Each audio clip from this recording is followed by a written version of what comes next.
Приветствую, друзья! О бренде Arti говорят много и в основном положительного. Когда же мне самому удалось послушать их модельный ряд, я прямо-таки загорелся их тщательнейшим образом протестировать. Те же наушники R1 – это недорогое решение, основанное на 3 динамических излучателях, из которых 2 драйвера имеют титановое напыление, а 3 из бериллия. Выглядят они знатно, пользоваться удобно, да и настройка у них не хуже, чем у топовых решений от каких-нибудь именитых компаний. О них сегодня и говорим. Поехали! Коробка радует нас логотипом пройденной Hi-Res аудиосертификации, техническими характеристиками и заводским графиком АЧХ. То есть все максимально открыто.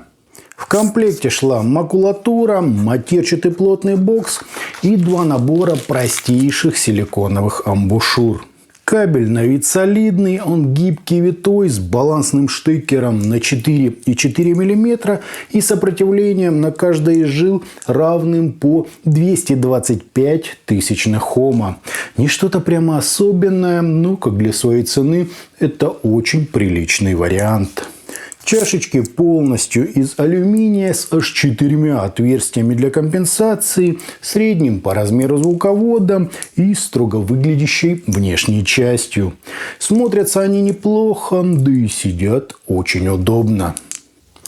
Вот так, друзья, это все и выглядит.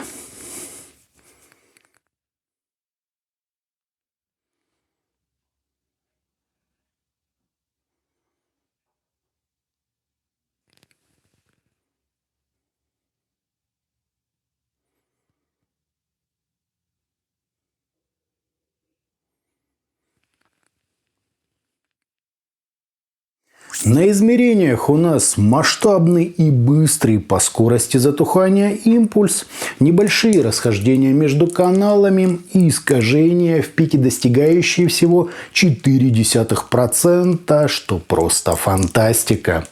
Фаза абсолютно нормальная, а водопады на 30 и 60 дБ вы видите на соответствующих графиках. По АЧХ же низкие частоты приподняты на 11 дБ с пологим таким переходом на середину, чуть менее выраженная область разборчивости, пик на имитации ушной раковины, соответствующий на псевдодетализации и в меру прибранные очень комфортные верха.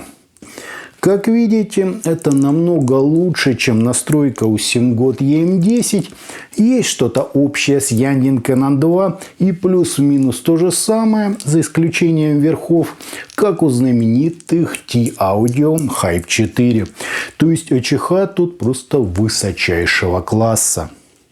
На слух R1 мне показались ровными, с немного подчеркнутой мелодикой, приятной аналоговой мягкостью и небольшой расфокусировкой по всему диапазону частот. Слушать их просто сверхприятно. Ничего не ярчит, не свистит и не режет, бас не забивает собой середину, да и сами средние частоты неплохо так сбалансированы. У тембров есть вес, глубина и объем, плюс какая-никакая детализация и, конечно, текстурная составляющая. Естественно, это не уровень тех же Hype 4 или Canon 2, но как бюджетный вариант я бы их точно рассматривал. Тем более, что с вовлеченностью и эмоциональной выразительностью здесь все в полнейшем порядке. Прямое сравнение с T10, о которых вы спрашиваете меня чаще всего, показало наличие у последних значительной такой ямы на стыке средних и высоких частот. А следовательно, они вообще не конкуренты нашим R1. Сивгаки ярче, агрессивнее и четче, но с перекосом баланса на верхнюю часть диапазона. SIMGOT EV300 в этом плане чуть получше, однако у них тоньше образы и какой-то невероятный буст на скоростные показатели. Nice HCK NX7 MK4 по весу крайне напоминают R1, но с легкой глухотой и неестественно поджарыми верхами. А 7 Гц 5 и говорить смысла нет. Это просто кладезь проблем из уже описанных мною моделей. То есть RTR1, как за свои деньги, реально очень хороши, да и звучат максимально корректно.